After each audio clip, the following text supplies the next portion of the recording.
ostvarilo, neću reći da je to proročanstvo mog oca, nego to je jedno intelektualno gledanje na stvari, da se to tako nešto ipak ne bi ostvarilo, da bi se shvatilo ko je jedini na svetu. Ja sam spreman za jednu ultra senzaciju, znači eto i zato sam kazao da je ova novogodišnja emisija izuzetna za vas, dragi gledaoci. Ja sam spreman da javno pozovem sve velike svetske kompanije i TV kuće da mi se jave. Ja već sada znam ko je svetski prvak u fudbalu. Ja sam i gospodinu Dejanu Stankoviću, a i redakciji u 2 navrata kazao i za francusku selekciju. Da, za velika 2 takmičenja i onda sam insistirao, nemojte mi više govoriti. Znači, mene ne interesuje, zbilja.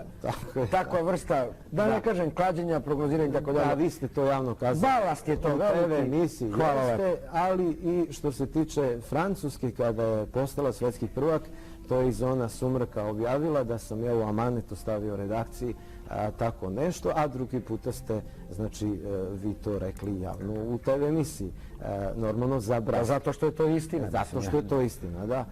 Ja sam sada spreman, ja već sada znam ko je svetski prvak i ja bi to mogu da kažem, znači, pod specijalnim uslovima.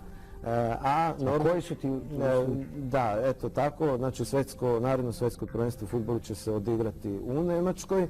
Znači ja predlažem 2 TV emisije, znači jedna TV emisija odmah po otvaranju svetskog fudbalskog prvenstva, kasno naveče, i druga TV emisija po završetku svetskog prvenstva, isto kasno uveče, tako što bi gosti bili, znači, popularne, renomirane fudbalske zvezde koje bi ja predložio. Znači, to bi bio Pele kao broj 1, a zatim do Pelea bi bio čuveni Gerd Miller, koga sam ja svojevremeno obožavao.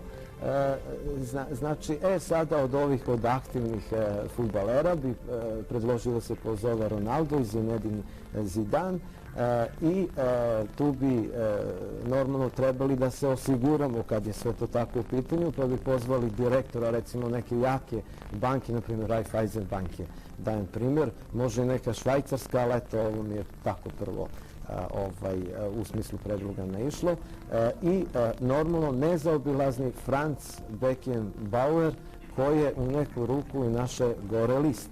Prema tome, ti specijalni uslovi bi govorili da bi jedno 90 minuta razgovarali o sportu i tema bi bila sreća u sportu kao presudni faktor, jer mi dobro znamo da kad imamo jednake timove pa se igraju produžeci, na kraju ipak nešto odlučuje, a timovi su apsolutno podjednaki, pa to je ta sreća ili taj faktor sreće. Zato ja sam spreman, znači po tim specijalnim uslovima, evo sad ću ja to da pokažem kako bismo to izveli, ja ću tu nešto da napišem. Vi ćete da napišete samo pobednika turnira, tako, svetskog šampionata.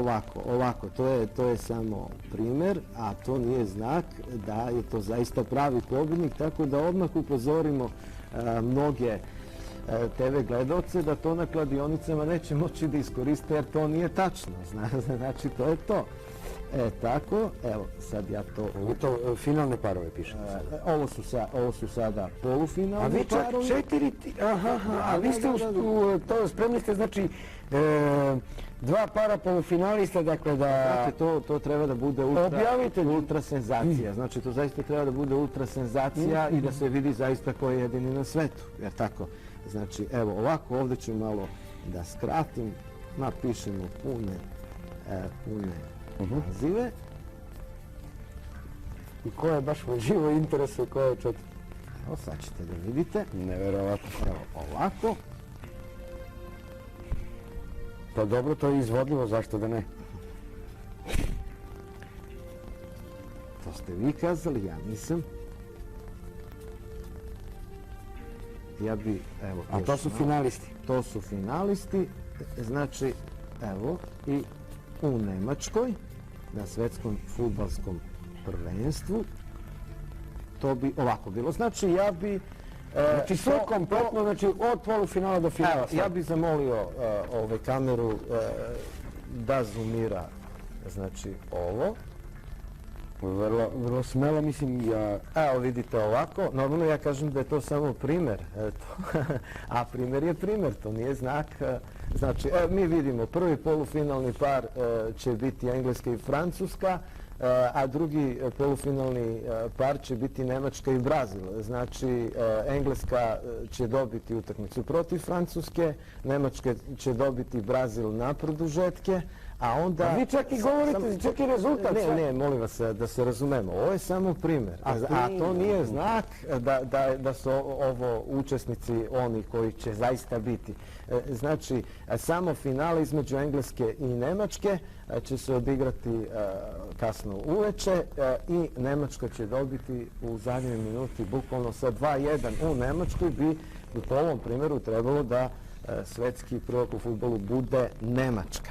I sada bi ja, znači to ovako vidite presavio, dao bi gospodinu Francu Beckenbaueru da ubaci u sef. I svako bi od nas imao svoju šifru, svi bismo znači zatvorili sa svojom šifrom ovaj podatak i po završetku svetskog prvenstva kasno uveče novi spektakl, ultrasenzacionalni spektakl koji bi prenele sve velike svetske TV kompanije i TV kuće, zato ih ja sada i pozivam.